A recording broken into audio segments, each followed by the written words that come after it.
Hello everyone. आज हम जून 2014 का पेपर 3 डिस्कस करेंगे। इससे पहले मैंने जून 2014 का पेपर 2 डिस्कस किया था और भी सारे मैंने प्रीवियस ईयर पेपर डिस्कस किए हैं अपने चैनल पे, तो आप उस पे जाके प्लेलिस्ट में चेक कर लीजिएगा। चलिए स्टार्ट करते हैं आज का क्वेश्चन। हमारा फर्स्ट क्वेश्चन है, which of the following are the basic assumption of cardinal utility analysis. तो कार्डिनल यूटिलिटी एनालिसिस का बेसिक अजम्पशन क्या है? तो हमें ये तो पहले पता होना चाहिए कि क्या अजम्पशन है। तो इसका अजम्पशन पहला है कि ये होना चाहिए मेजरेबिलिटी ऑफ यूटिलिटी, यानी कि हम अपनी यूटिलिटी का मेज़र कर सके किसी भी नंबर के फॉर्म में। तो मेजरेबिलिटी एक इसका पहला अजम्पशन है। दूसरा अजम्पशन है एडिटिविटी। एडिविटी एडिविटी का मतलब ये है कि जितना भी हम कुछ भी कंज्यूम करते हैं तो वो ऐड होता जाता है उसके अगले कंजम्पशन से। तो ये एडिटिविटी भी होना चाहिए। साथ में साथ constant marginal utility of money होना चाहिए, यानी कि हम जितना भी कुछ हम कंज्यूम करें वो हमेशा कांस्टेंट मार्जिनल यूटिलिटी पे काम करना चाहिए। तो तीसरा अजम्पशन इसका constant marginal utility of money. चौथा इसका अजम्पशन होता है रेशनैलिटी, यानी कि ये मानते हैं कि जो कंज्यूमर है वो रेशनल होता है और उसे पता होता है कि उसे क्या कंज्यूम करना है। तो ये रेशनैलिटी इसका चौथा अजम्पशन है। नेक्स्ट अजम्पशन है diminishing marginal utility. Diminishing marginal utility इसका मतलब है कि अगर हम कोई भी चीज़ कंज्यूम करते जाएंगे तो पहला जब कंज्यूम करेंगे तो उसकी मार्जिनल यूटिलिटी जब हम दूसरा कंज्यूम करेंगे तो उससे कम हो जाएगी। इसी तरह जब हम तीसरा चीज़ कंज्यूम करेंगे तो उससे भी कम हो जाएगी उसकी मार्जिनल यूटिलिटी। तो हमारा नेक्स्ट अजम्पशन है इसका इंडिपेंडेंट यूनिट, यानी कि ये इंडिपेंडेंट यूनिट पे काम करता है। ये नहीं कि एक गुड्स है और बी गुड्स है तो ये इन दोनों एक दूसरे पे डिपेंडेंट होंगे, नहीं, ये अलग इंडिपेंडेंट होगा और ये अलग इंडिपेंडेंट काम करेगा।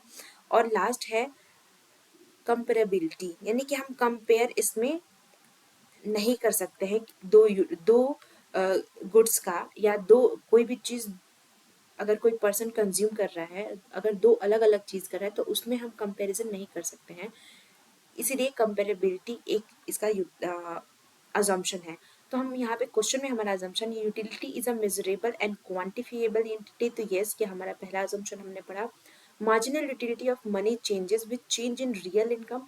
अभी हमने क्या देखा कि हमारा जो मार्जिनल यूटिलिटी ऑफ मनी है ये कांस्टेंट होना चाहिए, ये चेंज नहीं होना चाहिए। तो हमारा ये नहीं होगा अजम्पशन।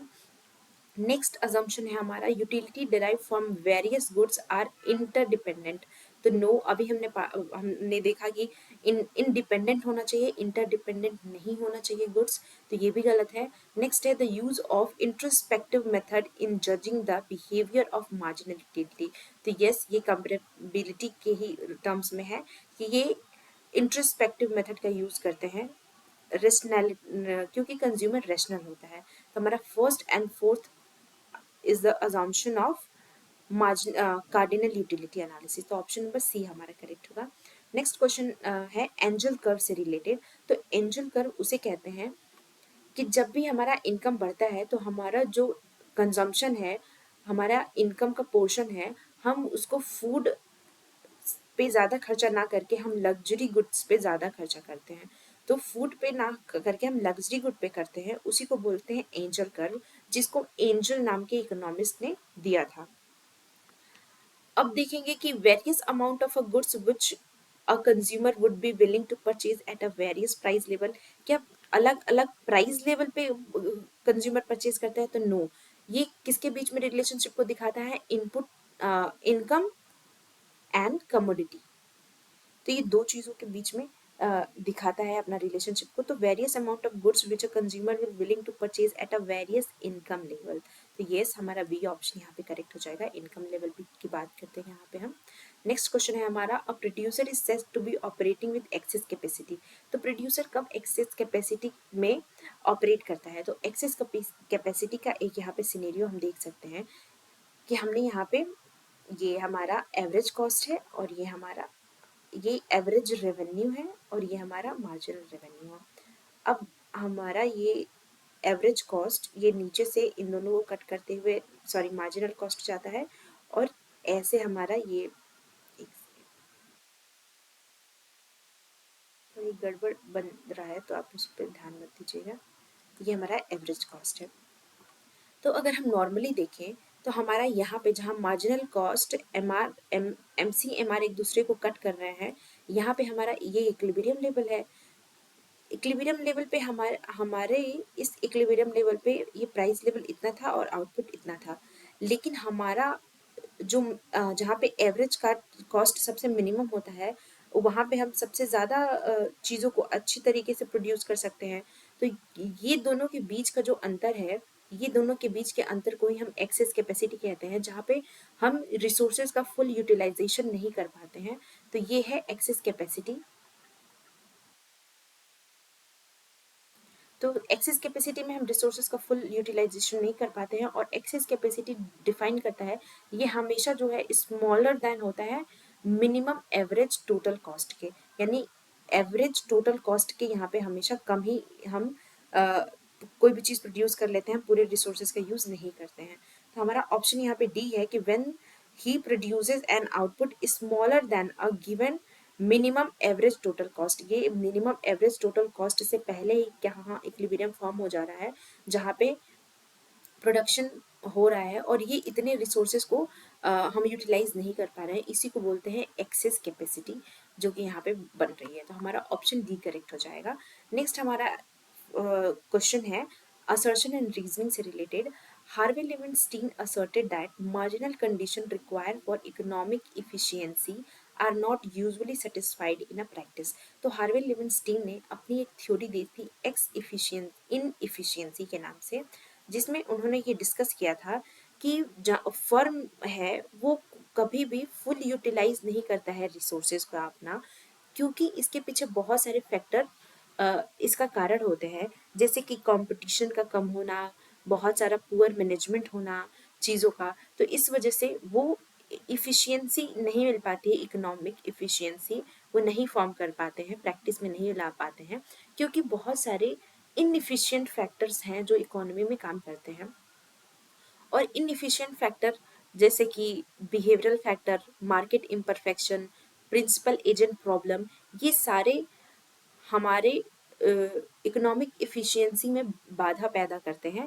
इसीलिए हार्वे लिविंगस्टीन का ये स्टेटमेंट हमारा करेक्ट है कि जो भी कंडीशन मार्जिनल कंडीशन रिक्वायर होती है इकोनॉमिक इफ़िशियंसी के लिए are not usually satisfied in practice. वो प्रैक्टिस में उसको पे हम सेटिस्फाइड नहीं हो पाते हैं, क्योंकि मार्केट में बहुत सारी इनएफिशिएंसी होती है। नेक्स्ट हमारा people are not fully motivated toward maximisation और मिनिमाइजेशन, क्योंकि पीपल जो है वो भी मोटिवेटेड नहीं होते हैं मैक्सिमाइजेशन और मिनिमाइजेशन के लिए। इसकी वजह से इकोनॉमिक इफिशियंसी हम सेटिस्फाइड नहीं हो पाते हैं। तो ये दोनों असर्शन एंड रीजन करेक्ट है, और रीजन जो है असर्शन को अच्छी तरह से एक्सप्लेन भी कर रहा है। तो ये हमारा ऑप्शन फर्स्ट करेक्ट हो जाएगा।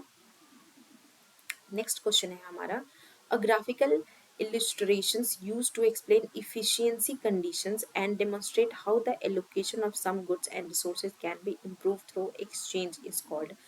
तो अगर हम ग्राफिकल रिप्रेजेंटेशन की बात करें तो ऐसे ग्राफिकल रिप्रेजेंटेशन को हम बोलते हैं एजवर्थ बॉक्स डायग्राम।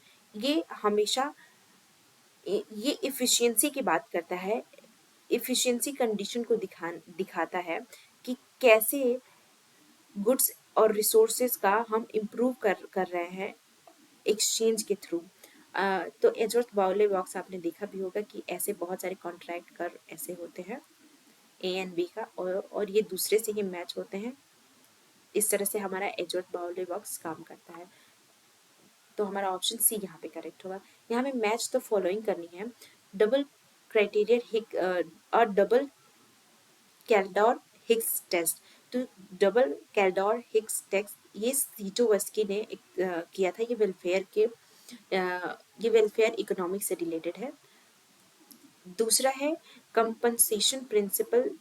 तो कंपनसेशन प्रिंसिपल जिन्होंने दिया था वो थे कैल्डोर हिग्स, और इसी को डबल कैल्डोर हिग्स टेस्ट सीटोवस्की ने किया था। उसके बाद सोशल वेलफेयर फंक्शन ये बर्गसन ने दिया है, और इम्पॉसिबिलिटी थ्योरम एरो ने दिया है। तो एरो की इम्पॉसिबिलिटी थ्योरम भी इम्पॉर्टेंट है, स्पेशली वेलफेयर इकोनॉमिक्स के लिए, जिसमें उन्होंने 5 कंडीशन को दिया था। तो हमारा ऑप्शन इस तरह से मैच कर रहा है, ऑप्शन नंबर सी, तो करेक्ट हो जाएगा सी ऑप्शन हमारा। नेक्स्ट क्वेश्चन पे चलते हैं हम। The oligopoly model in which the businessman assume that the competitors output are fixed and simultaneously decided how much to be produced। तो अगर हम ओलिगोपोली मॉडल और ऑफ बिजनेसमैन देखें तो बहुत सारे ओलिगोपोली मॉडल हैं, जैसे कि Cournot oligopoly model, Stackelberg oligopoly model, Chamberlin oligopoly model and Bertrand oligopoly model.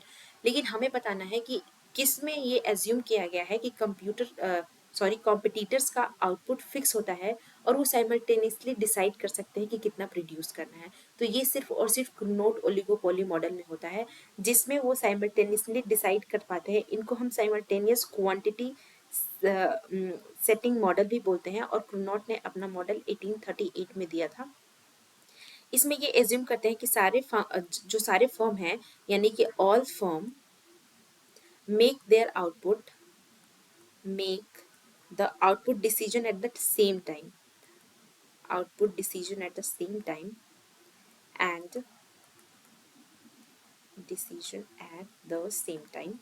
ये इम्पॉर्टेंट इनका अजम्पशन है, जिसमें कि कोई भी फर्म लीडर नहीं है और कोई भी फर्म फॉलोअर नहीं है, यानी कि no leader and no follower. ये एक साथ अपने फर्म को डिसाइड कर सकते हैं उसका आउटपुट, और वो भी सेम टाइम पे। उसके बाद क्रोनॉट का ही एक्सटेंडेड वर्जन है स्टेकलबर्ग मॉडल। चेम्बरलिन ना ये आउटपुट डिपेंडेंट है, ना ही प्राइस डिपेंडेंट है, और बर्टलैंड मॉडल ये प्राइस डिपेंडेंट है, आउटपुट डिपेंडेंट नहीं है। तो हमारा ऑप्शन यहाँ पे पहला करेक्ट है, जो हमें इस स्टेटमेंट को फॉलो कर रहा है। नेक्स्ट है, according to game theory if increase advertisement rising cost more than revenue. अगर मान लीजिए अगर रेवेन्यू यानी कि जितना हमें प्रॉफिट होता है उससे ज़्यादा हमारा एडवर्टीजमेंट कॉस्ट हो जाए, यानी कि रेवेन्यू यहाँ पे है और रेवेन्यू यानी कि प्रॉफिट इतना है और उससे ज़्यादा जो है एडवर्टीजमेंट कॉस्ट ही हो जाए, तो ये तो हमें निगेटिव सम गेम दे रहा है ना। ये तो नॉर्मल सी बात है कि प्रॉफिट से ज़्यादा एडवर्टीजमेंट कॉस्ट ही हमारा चला जा रहा है, तो जिसकी वजह से profit of the firm decline हो जाएगा और हमें निगेटिव सम गेम मिलेगा। तो ऑप्शन नंबर डी यहाँ पे करेक्ट है।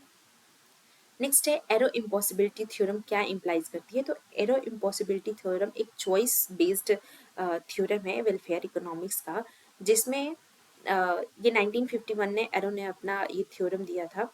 और ये है इनका बेसिकली जो थ्योरम है वो बताता है कि कैसे डिफ़िकल्टीज होती है क्रिएट करने का एक फेयर और रिप्रेजेंटेटिव वोट सिस्टम। यानी कि बहुत सारी डिफ़िकल्टीज होती है कि हम एक फेयर और अपना रिप्रेजेंटेटिव वोट सिस्टम को इस्टेब्लिश करें, रिप्रेजेंटेटिव वोट सिस्टम को एक इस्टेब्लिश कर सके, क्योंकि बहुत सारे इसमें कंडीशंस इस्टेब्लिश हो जाती हैं। जैसे कि इन्होंने 5 कंडीशन पे मेनली फोकस किया था।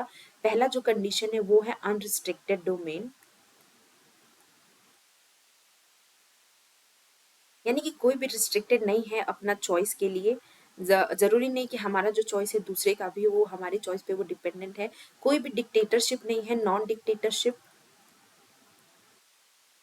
उसके बाद इनका पैरेटो इफिशियंसी है, यानी कि पैरेटो इफिशियंसी की भी कंडीशन है इनके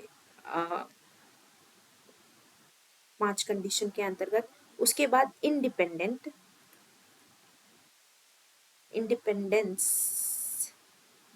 ऑफ इररिलेवेंट अल्टरनेटिव्स, यानी कि इररिलेवेंट जितने भी अल्टरनेटिव्स हैं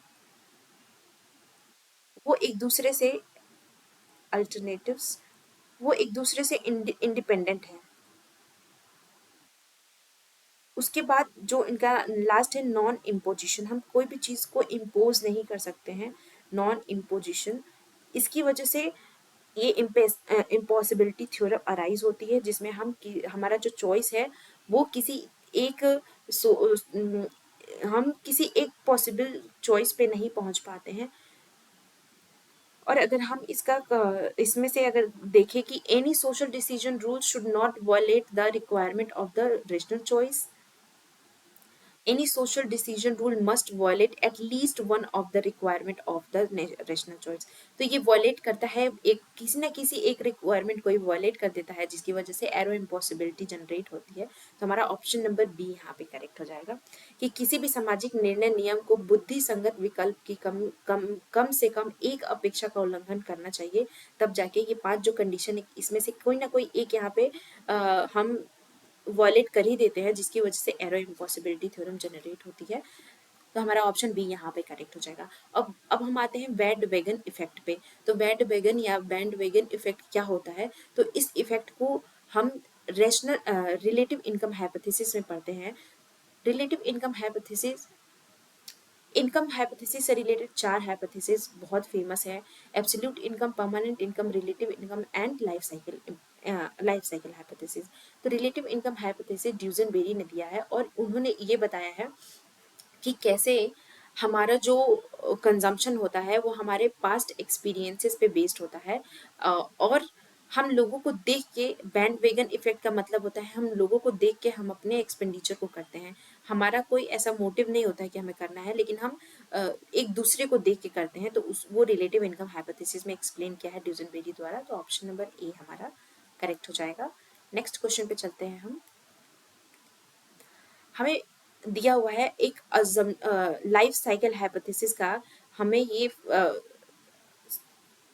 फंक्शन दिया हुआ है W/W+E, जहाँ पे E है रिटायरमेंट का ईयर और number of post retirement year of living, और W हमारा होता है लाइफ टाइम। Y हमारा यहाँ पे है जो बगल में ये Y है, ये average annual income during the working period है। मतलब एवरेज जब जितना हम इनकम वर्किंग पीरियड में हमने कितना इनकम जनरेट किया, ये वाई डैश उसको दिखाता है। अब हमें मार्जिनल प्रोपेंसिटी टू कंज्यूम निकालना है। तो मार्जिनल प्रोपेंसिटी टू कंज्यूम क्या दिखाता है? चेंज इन हमें चेंज को शो करता है, हमारे इनकम में क्या चेंज हुआ है, जिसका हमारा कंजम्पशन पे इफेक्ट पड़ता है। मार्जिनल प्रोपेंसिटी टू कंज्यूम, अब हम कंजम्पशन अपने इनकम से ही करेंगे, तो यानी कि उसमें क्या चेंजेस हुए हैं हमें वो ये बताता है मार्जिनल प्रोपेंसिटी टू कंज्यूम। तो यहाँ पे हमारा लाइफ टाइम और year of retirement, post retirement year of living अगर हम देखें, तो इसमें तो हमारे कोई चेंजेस नहीं होंगे। चेंज हमारा किसमें होगा? कंजम्पशन पे, जो कि हमारा वर्किंग एनुअल इनकम, जो हमारा एवरेज एनुअल इनकम था वो ड्यूरिंग वर्किंग पीरियड, इसमें चेंजेस होंगे। तो यानी कि change in Y dash upon change in Y, ये हमारा रिप्रेजेंट करेगा मार्जिनल प्रोपेंसिटी टू कंज्यूम। और बाकी का सारा फॉर्मूला वैसे ही सेम टू सेम हम लिख देंगे, W/W+E। तो यही हमारा बन जाएगा मार्जिनल प्रोपेंसिटी टू कंज्यूम, जो कि इक्वल होगा हमारा ऑप्शन नंबर बी से। नेक्स्ट क्वेश्चन पे चलते हैं हम। हमें मैच ऑफ द फॉलोइंग करना है कि in instantaneous adjustment of income with investment spending occurs in, यानी कि कब हम तुरंत कोई मतलब निवेश खर्चे के साथ ही आय का तुरंत समायोजन कब होता है? तो आय का तुरंत समायोजन हमारा होता है स्टेट मल्टीप्लायर में। Consumption lag income by one period in, यानी कि किस में कंजम्पशन लैग होता है एक पीरियड के बाद ही? तो कंजम्पशन लैग होता है हमारा डायनेमिक मल्टीप्लायर में। उसके बाद हमारा पूछा है कि वैल्यू इन्वेस्टमेंट मल्टीप्लायर जीरो कब हो जाता है? तो वैल्यू इन्वेस्टमेंट मल्टीप्लायर जीरो हो जाता है जब increase in investment expenditure is once for all and major portion of multiplier is realised in a fewer period. तो वो जब marginal propensity to consume small होता है, तब हम मैक्सिमम तब हम मेजर पोर्शन ऑफ मल्टीप्लायर एक छोटे ही टाइम में रियलाइज कर लेते हैं। तो हमारा ऑप्शन नंबर सेकेंड यहाँ पे परफेक्टली मैच हो रहा है, तो सेकेंड ऑप्शन करेक्ट हो जाएगा। नेक्स्ट क्वेश्चन चलते हैं। एक असर्शन हमें दिया है कि the individual speculative demand for money is discontinuous one and because of aggregate speculative demand for money is smooth downward sloping with liquidity trap at extremely low interest rate। यानी कि मुद्रा का जो हमारा स्पेकुलेटिव डिमांड है वो discontinuous होता है। अगर हम इसको देखें, और क्यों होता है? क्योंकि जो हमारा aggregate speculative demand for money है वो एक एक स्मूथ डाउनवर्ड स्लोप होता है और लिक्विडिटी ट्रैप के साथ वो एकदम लो इंटरेस्ट रेट पे आ जाता है। तो ये तो हमारा दोनों सही बोल रहा है और एक करेक्ट एक्सप्लेन भी कर रहा है। लेकिन एक दूसरे को करेक्ट एक्सप्लेन नहीं कर रहा है, क्योंकि अगर हम इस दोनों इसकी बात करें तो एग्रीगेट स्पेकुलेटिव डिमांड हमारा मनी डाउनवर्ड तो होता है और यहाँ पे आके एकदम लो सिचुएशन में हमारा इंटरेस्ट चला जाता है, लेकिन ये कारण नहीं है कि हमारा speculative demand for money discontinuous होता है। तो सही तो है लेकिन करेक्ट एक्सप्लेन नहीं कर रहा है, इसीलिए ऑप्शन नंबर बी हमारा करेक्ट हो जाएगा।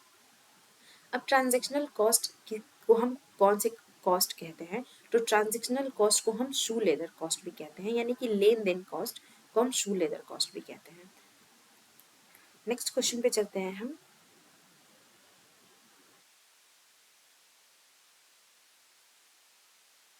एक सेकेंड, मेरा तो काम नहीं कर रहा था।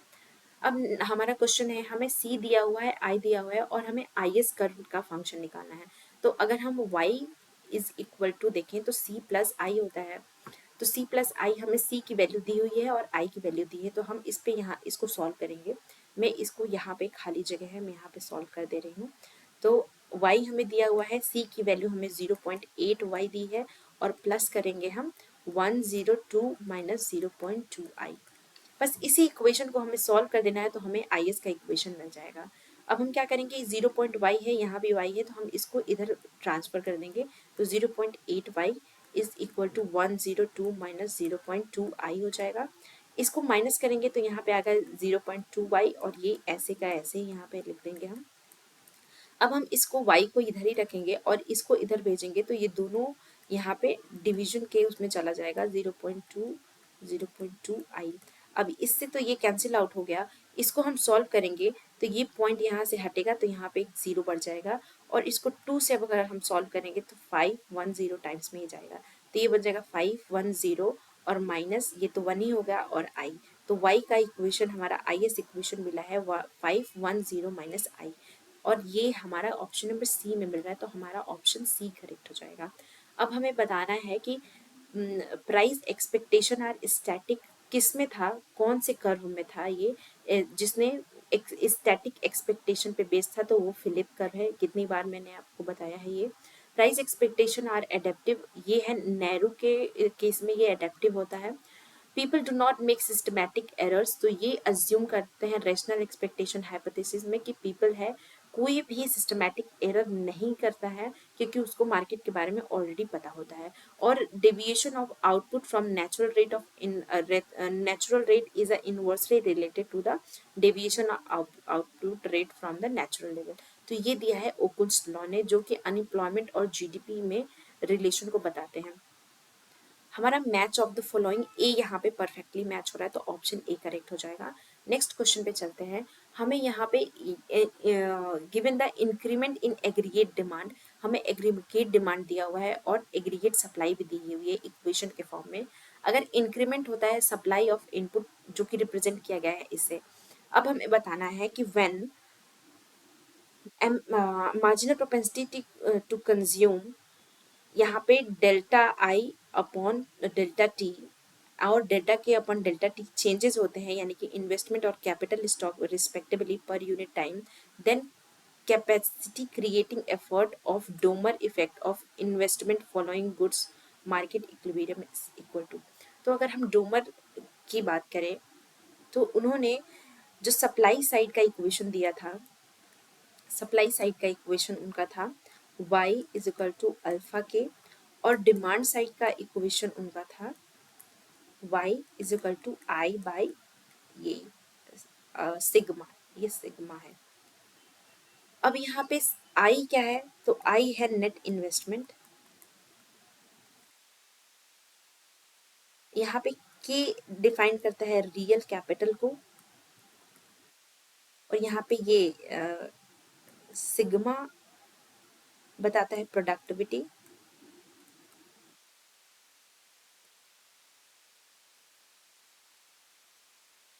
और ये अल्फा, एक सेकेंड,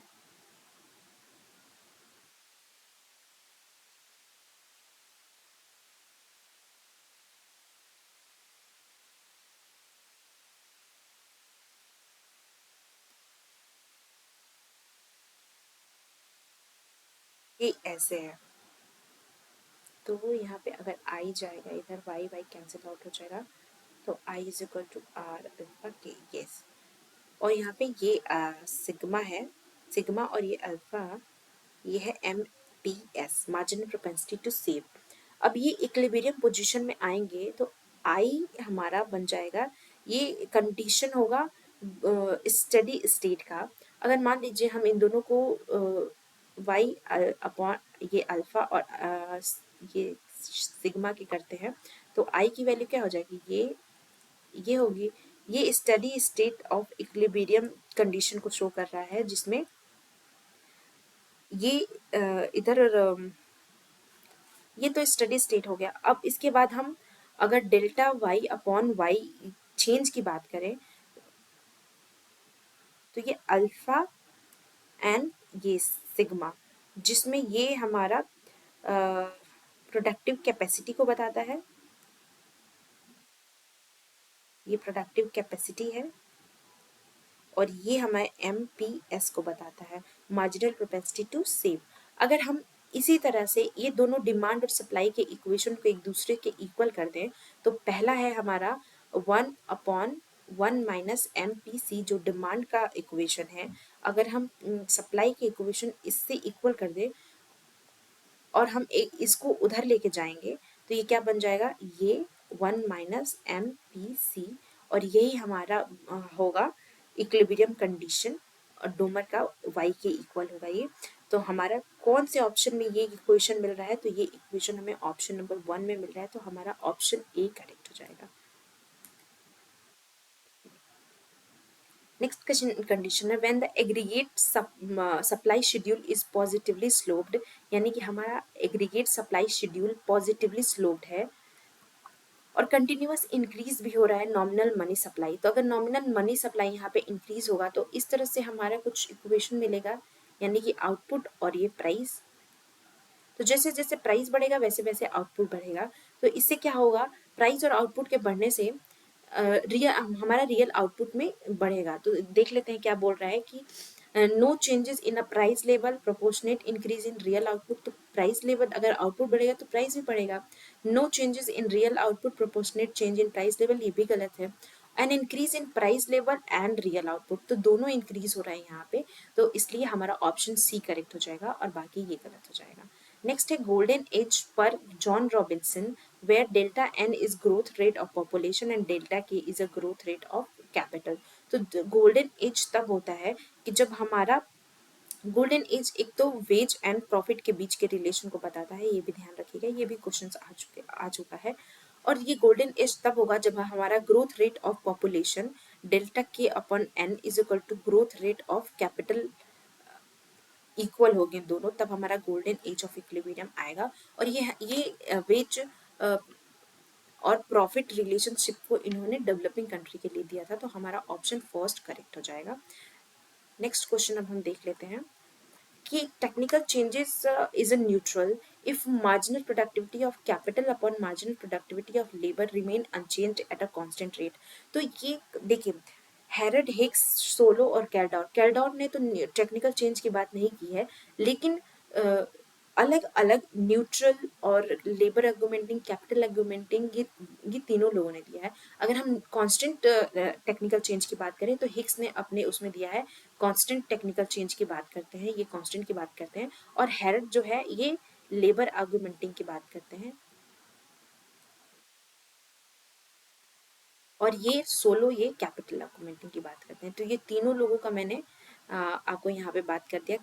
आर्गुमेंटिंग का मतलब होता है कि किसमें क्या ज़्यादा यूज़ हुआ है।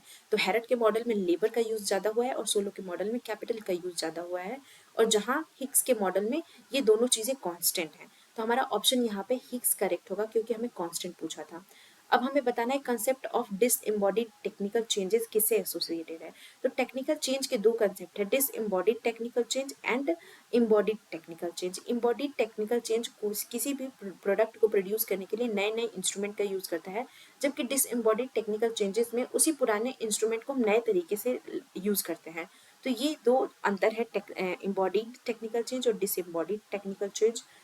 अब डिसएम्बॉडीड टेक्निकल चेंज से जो जुड़े हुए इकोनॉमिस्ट हैं उनका नाम है इब्रामोविट्स, उसके बाद है कैंड्रिक एंड सोलो।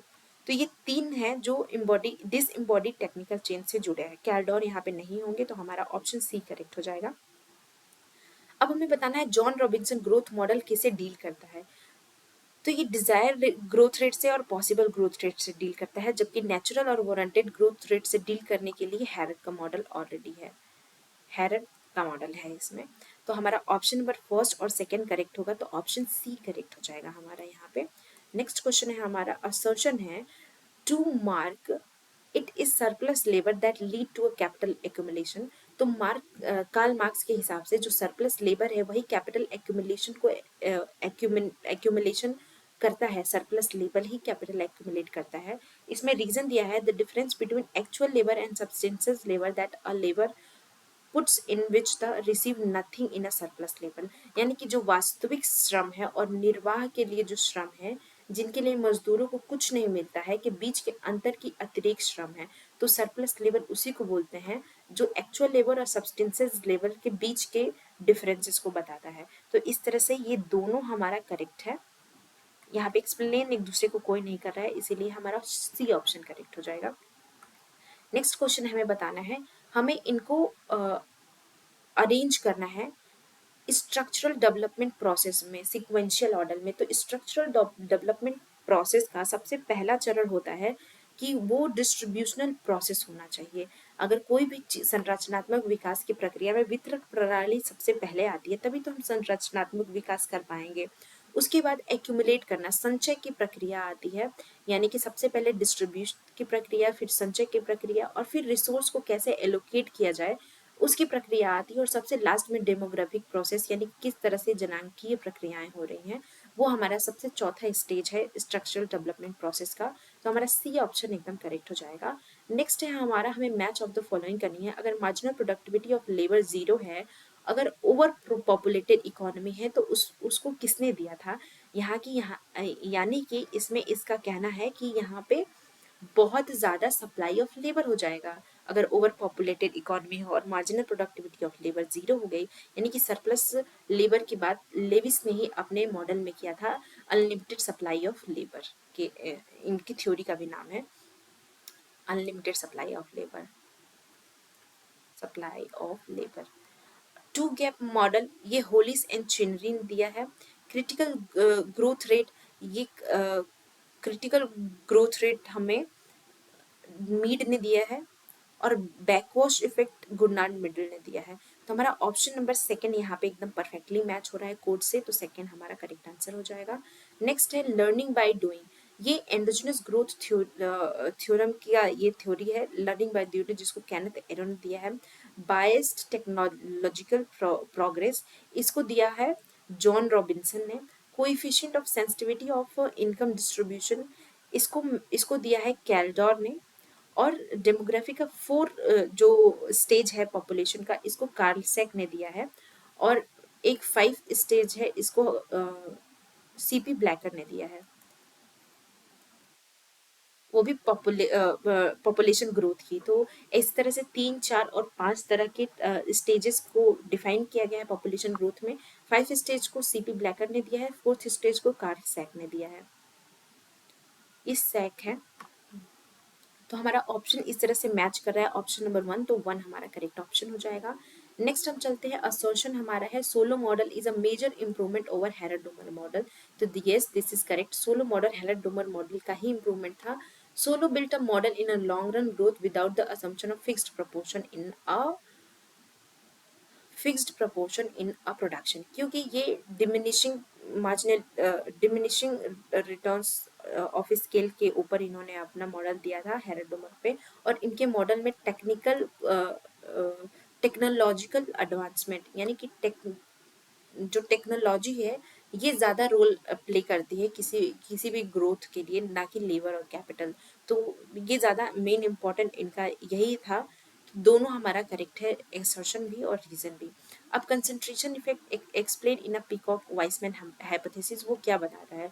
तो अगर हम देखें तो पीकॉक वाइसमैन हाइपोथेसिस ये वैगनर के बाद आया था और पिकॉक वाइसमैन हाइपोथेसिस में पिकॉक वाइसमैन ने बताया था कि कंटिन्यूअस और स्मूथ मैनर में पब्लिक एक्सपेंडिचर नहीं बढ़ता है, public expenditure jerk like a fashion, इन्होंने इस टर्म का यूज किया है, jerk like a fashion, like a fashion. और ये हमेशा ये स्टेटमेंट भी पूछा जाता है कि jerk like a fashion statement किसने यूज किया है, तो उन्होंने पिकॉक वाइसमैन ने यूज किया है और इन्होंने 3 इफेक्ट दिया है।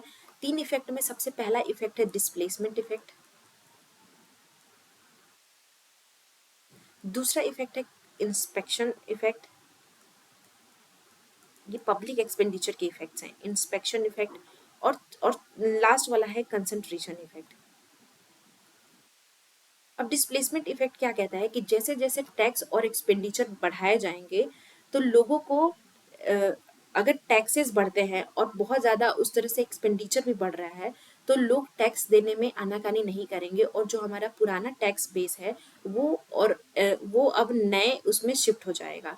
तो ये इसको डिस्प्लेसमेंट इफेक्ट कहा उन्होंने। इंस्पेक्शन इफेक्ट उसको कहा जाता है जिसमें एक सोल्यूशन फाइंड किया जाता है, जो भी प्रॉब्लमेटिक सिचुएशन होती है उसमें एक सोल्यूशन को फाइंड करने की कोशिश की जाती है इंस्पेक्शन इफेक्ट में। और कंसंट्रेशन इफेक्ट हमें ये बताता है कि कोई भी एक्टिविटीज या हमारी इकोनॉमी का इकोनॉमिक ग्रोथ ज़्यादा होने का कारण है कि जो सेंट्रल गवर्नमेंट की एक्टिविटीज़ है वो ज़्यादा फास्टर तरीके से हुई हैं लोकल और सब नेशनल गवर्नमेंट की एक्टिविटीज़ से। तो ये कंसंट्रेशन इफेक्ट हमें बताता है। तो public expenditure does not increases in smooth and continuous manner. तो ये पिकॉक वाइसमैन का ये तो पिकॉक वाइसमैन का एक स्टेटमेंट है, लेकिन ये कंसंट्रेशन इफेक्ट को एक्सप्लेन नहीं करता है, तो ये गलत है। Public expenditure increase the necessity of the increase revenue, ये भी गलत है। The central government economic activities to grow faster than the sub national government, यही अभी मैंने बात किया था कि कंसंट्रेशन इफेक्ट में इसी की बात पिकॉक एंड वाइसमैन हाइपोथेसिस करते हैं कि कोई भी इकोनॉमिक एक्टिविटीज होती है जिसमें सेंट्रल गवर्नमेंट का फास्टर कंट्रीब्यूशन होता है देन द लोकल गवर्नमेंट और सब नेशनल गवर्नमेंट, तो ऑप्शन नंबर सी करेक्ट हो जाएगा। मान लीजिए डिस्प्लेसमेंट इफेक्ट अगर आपको दे कि क्या एक्सप्लेन करता है पिकॉक में और वाइसमैन हाइपोथेसिस में, तो बस इतना बता दीजिएगा कि जो भी टैक्सेस और एक्सपेंडिचर है वो पहले के कंपैरिजन में अब ज़्यादा होंगे, और जब ज़्यादा एक्सपेंडिचर इकोनॉमी में होता है तो टैक्स देने के लिए लोग मना नहीं करते हैं। अगर इंस्पेक्शन इफेक्ट पूछेगा तो ये उसमें ज़रूर देख लीजिएगा कि कोई भी इकोनॉमी की जो भी प्रॉब्लम है उसको सोल्यूशन उसका निकालना इंस्पेक्शन इफेक्ट आता है पब्लिक एक्सपेंडिचर का। तो हमारा ऑप्शन यहाँ पे सी अभी करेक्ट होगा। नेक्स्ट क्वेश्चन पे चलते हैं। A tax imposed upon monopoly profit, अगर मोनोपोली प्रॉफिट के ऊपर टैक्स इम्पोज किया जाता है तो वो मोनोपोलिस्ट उसको शिफ्ट नहीं कर पाता है, क्योंकि उसको हम बोलते हैं लमसम टैक्स, जो एक बार एक साथ लिया जाता है मोनोपोली प्रॉफिट के ऊपर, जो कि मोनोपोली फर्म को ही देना पड़ता है, जिसको वो शिफ्ट नहीं कर सकता है। तो हमारा ऑप्शन है डी करेक्ट कि उसको वो शिफ्ट नहीं कर सकता है। नेक्स्ट क्वेश्चन है हमारा, the plan expenditure on revenue account of a union government includes, यानी कि यूनियन गवर्नमेंट्स के प्लान एक्सपेंडिचर में क्या क्या इंक्लूड होता है। तो यूनियन गवर्नमेंट के देखिए दो तरह के हमारे एक तो गवर्नमेंट ने अपने बजट को, जैसे रेवेन्यू अकाउंट है उसके उसको दो तरह से बांटा है, रेवेन्यू रिसिप्ट और एक्सपेंडिचर, यानी कि रिसिप्ट और एक्सपेंडिचर में। अब उसी में प्लान एक्सपेंडिचर किसे कहेंगे, जिसको ऑलरेडी गवर्नमेंट प्लान करती है पहले ही कि किस में कितना एक्सपेंडिचर करना है। तो इसमें से ये कौन सा है जिसको हम प्लान एक्सपेंडिचर कहते हैं, क्या इकोनॉमिक सर्विस है। तो यस, इकोनॉमिक सर्विस एक को हम प्लान एक्सपेंडिचर इसलिए कहते हैं क्योंकि वो गवर्नमेंट पहले ही उसको प्लान करता है कि कौन कौन सी आर्थिक सेवाओं के ऊपर उसे खर्चा करना है, वहाँ पे एक्सपेंड करना है रेवेन्यू। तो हमारा ये भी सही है। सोशल एंड कम्युनिटी सर्विस, तो सोशल एंड कम्युनिटी सर्विस पे भी प्लान करके ही एक्सपेंडिचर किया जाता है।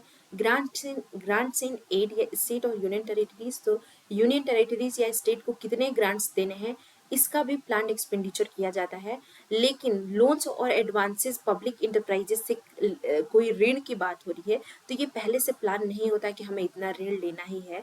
जब ये एक्सपेंडिचर हो रहे होते हैं तो शायद हो सके कि पैसे की कमी पड़ जाए, तब वो करंट सिचुएशन की बात होती है कि लोन या एडवांसेस लेना पड़े। तो इसीलिए हमारा फर्स्ट, सेकंड और थर्ड एक्सपेंडिचर रेवेन्यू अकाउंट का ऐसा एक्सपेंडिचर है जो कि प्लान तरीके से किया जाता है। तो हमारा ऑप्शन नंबर बी करेक्ट हो जाएगा।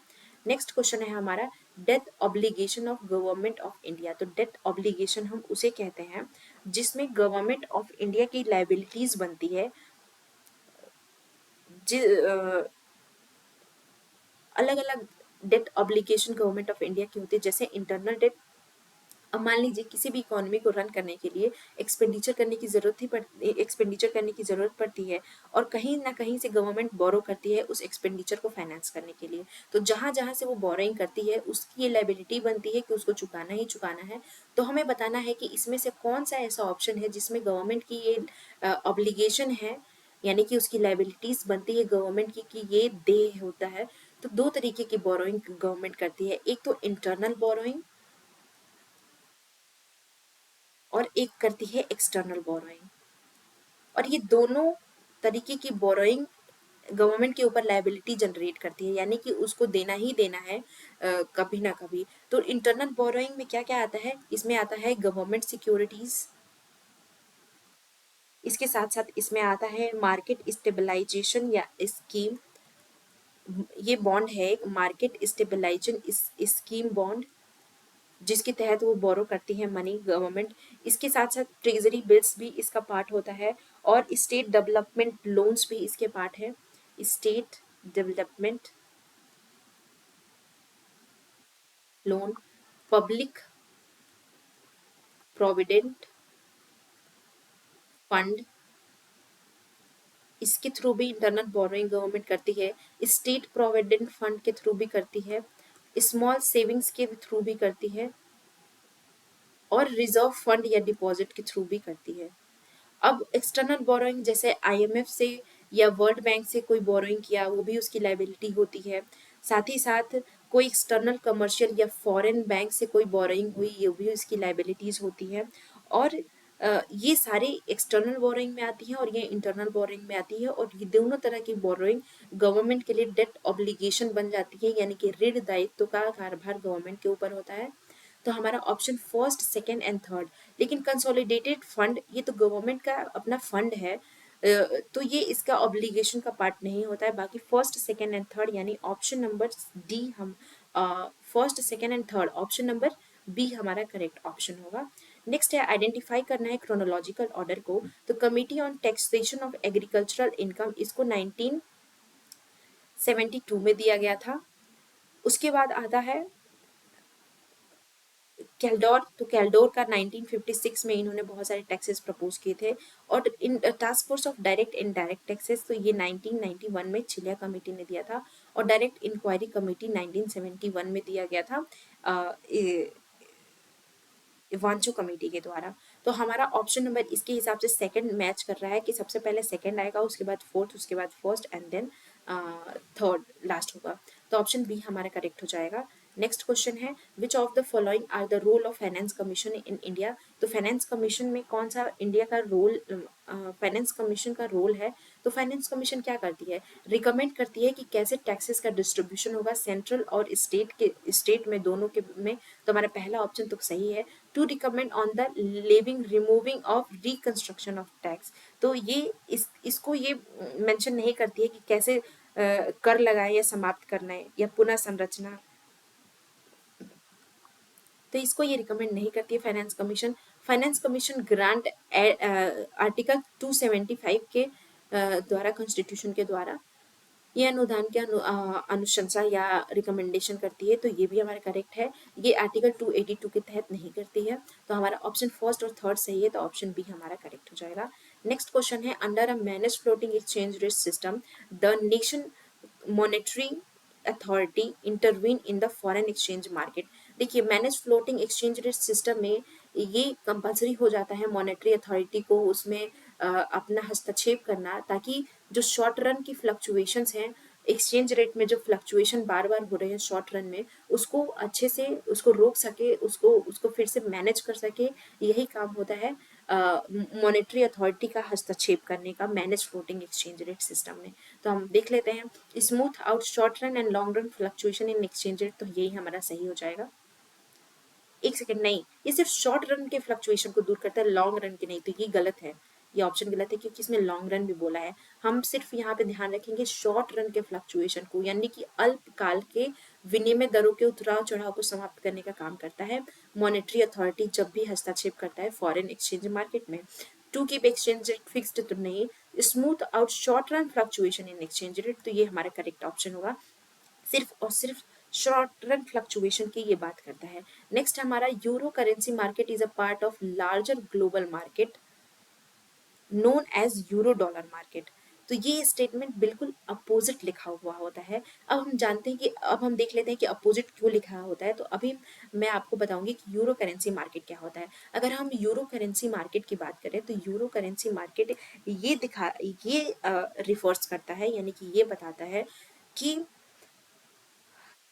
The market where currency are deposited outside their country of the origin, यानी कि जो किसी भी कंट्री का ओरिजिन कंट्री है, मान लीजिए कि अगर यूएस कंट्री है तो जो इसकी करेंसी है डॉलर, ये यूएस में ना डिपॉजिट होके out of the origin country ये डिपॉजिट की जाती है, उसको बोलते हैं हम यूरो करेंसी मार्केट। अब इसमें सिर्फ और सिर्फ एक करेंसी डॉलर के ही बारे में बात नहीं होती है, इसमें बहुत सारी करेंसी आती है, जैसे कि जापान का एन, चाइनीज का युआन, एंड जर्मन का मार्क, एंड पाउंड स्टेरलिन, फ्रांस। तो इस तरह से ये सारे जितने भी कंट्री के, यहाँ पे मैंने आपको बताया जो कंट्री की करेंसी है ये अपनी ओरिजिन कंट्री में ना डिपॉजिट होके outside of the country deposit होती है, उसको हम यूरो करेंसी मार्केट बोलते हैं।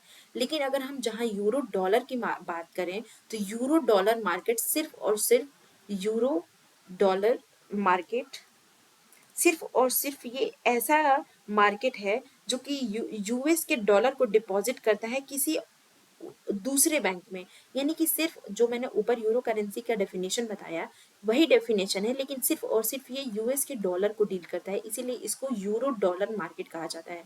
अब करेंसी में बहुत सारी चीजें आती हैं, लेकिन स्पेसिफिकली यहाँ डॉलर मेंशन्ड है तो वहाँ पे सिर्फ यूएस के डॉलर की बात की जा रही है।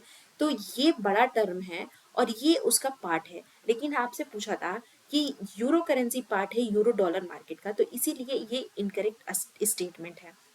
तो ऑप्शन बी हमारा करेक्ट हो जाएगा। आई होप आप लोगों को ये समझ में आया होगा कि ये क्या बोल रहा है। नेक्स्ट क्वेश्चन देख लेते हैं हम। हमें मैच ऑफ द फॉलोइंग करनी है। तो डब्ल्यूटीओ क्या करता है?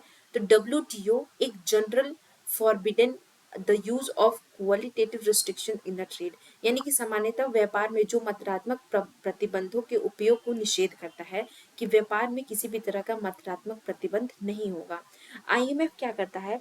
आईएमएफ हमें प्रोवाइड करता है बैलेंस ऑफ पेमेंट के डिसइक्विलिब्रियम को करेक्ट करने के लिए आईएमएफ काम करता है। जो भी इंटरनेशनल मार्केट में बैलेंस ऑफ जो भी कंट्री का बैलेंस ऑफ पेमेंट खराब हो उसके लिए करेक्ट करने का काम आईएमएफ करता है। सार्क प्रमोट करता है ट्रेड को साउथ एशियन कंट्रीज के में, और आईडीए क्या करता है? ये सॉफ्ट लोन को प्रोवाइड करता है। तो ये सारे इंटरनेशनल ऑर्गेनाइजेशन के बारे में ऑलरेडी मैंने अपने चैनल पे प्लेलिस्ट में ये सारे ऑर्गेनाइजेशन को अलग अलग पढ़ाया है। तो जिसको भी जो भी ऑर्गेनाइजेशन पढ़ना होगा वो प्लेलिस्ट में जाके देख सकते हैं। अब ये किसी कोड से मैच कर रहा है, तो ये ऑप्शन नंबर सी के कोड से एकदम परफेक्टली मैच कर रहा है, तो हमारा ऑप्शन नंबर सी करेक्ट हो जाएगा। नेक्स्ट क्वेश्चन देख लेते हैं। A sudden shift from import tariff to free trade many include short run unemployment in. अगर सडन इम्पोर्ट टैरिफ को शिफ्ट कर दिया जाए फ्री ट्रेड में, तो इम्पोर्ट टैरिफ अगर लगी थी हमारे यहाँ लेकिन अचानक से फ्री ट्रेड कर दिया गया कि कोई टैरिफ नहीं रहेगी, तो कहाँ पे शॉर्ट रन में अनएम्प्लॉयमेंट क्रिएट होगी? तो अनएम्प्लॉयमेंट क्रिएट होगी इम्पोर्ट कंपीटिंग इंडस्ट्री में। ये इसलिए अनएम्प्लॉयमेंट होगी, अगर जहाँ तक हम और लोगों की माने, ये जे कर्व को बताता है। यानी कि जे कर्व का मतलब होता है इस तरह से हमारा हमारा ये इकोनॉमी निगेटिव जाके और फिर पॉजिटिव में आती है जब कभी भी अगर कोई टैरिफ हट जाए या कोई भी पहले ही तुरंत, जैसे मान लीजिए कोई इम्पोर्ट टैरिफ हट गया तो जो भी कंट्री इम्पोर्ट कर रही थी उसको तो समझने में थोड़ा टाइम लगेगा ना। तो अनएम्प्लॉयमेंट तो वैसे ही रहेगा जैसे था शॉर्ट रन में। पहले वो समझेगा, टाइम लगेगा, उसके बाद लोगों को एम्प्लॉयमेंट देने में जो टाइम लगेगा तो इम्पोर्ट कंपीटिंग इंडस्ट्री में जब उसको पता चलेगा कि अब फ्री ट्रेड हो गया है, हमारे ऊपर कोई टैरिफ नहीं लगेगा, तो उसको ये समझने और उसमें एक शॉर्ट टर्म का अनएम्प्लॉयमेंट क्रिएट होता है, वो सिर्फ इम्पोर्ट कंपीटिंग इंडस्ट्री के साइड होगा। तो इसलिए हमारा ऑप्शन नंबर ए करेक्ट हो जाएगा। आज का हम लास्ट क्वेश्चन करेंगे, बाकी पेपर 3 के बाकी के क्वेश्चन को हम नेक्स्ट नेक्स्ट वीडियो में करेंगे। तो लास्ट हमारे ये क्वेश्चन क्या है, immediate cause of collapse of Bretton Woods system. अगर हम पिछले के सारे पेपर्स को देखें तो ब्रेटन वुड्स सिस्टम के कोलैप्स के बारे में बहुत सारे 5-6 टाइम्स तो ये पूछ ही दिया है। तो ये इसमें सारे लिक्विडिटी की प्रॉब्लम, एडजस्टमेंट की प्रॉब्लम, और जो भी फोर्स है डी वैल्यू डॉलर का, कैसे एक्सपेक्टेशन है US soon will be forced D value of the dollar, कि कैसे डॉलर का डी वैल्यू करने के लिए यूएस को एकदम राजी होना पड़ा। तो इस वजह से ब्रिटेन वुड का कोलैप्स हो गया, यहाँ पे लिक्विडिटी की प्रॉब्लम हो गई, और स्मॉल बैंक के साथ यूरोपियन सेंट्रल बैंक को कन्वर्ट करना डॉलर के होल्ड में फॉरेन और फेडरल रिजर्व्स के तौर पे। तो इस तरह से ये सारी प्रॉब्लम्स देखने को मिली थी, तो ब्रिटेन वुड्स इसको वजह से कोलैप्स हुआ था। तो ऑप्शन डी हमारा करेक्ट है। तो आज के लिए हम इतना ही करेंगे, बाकी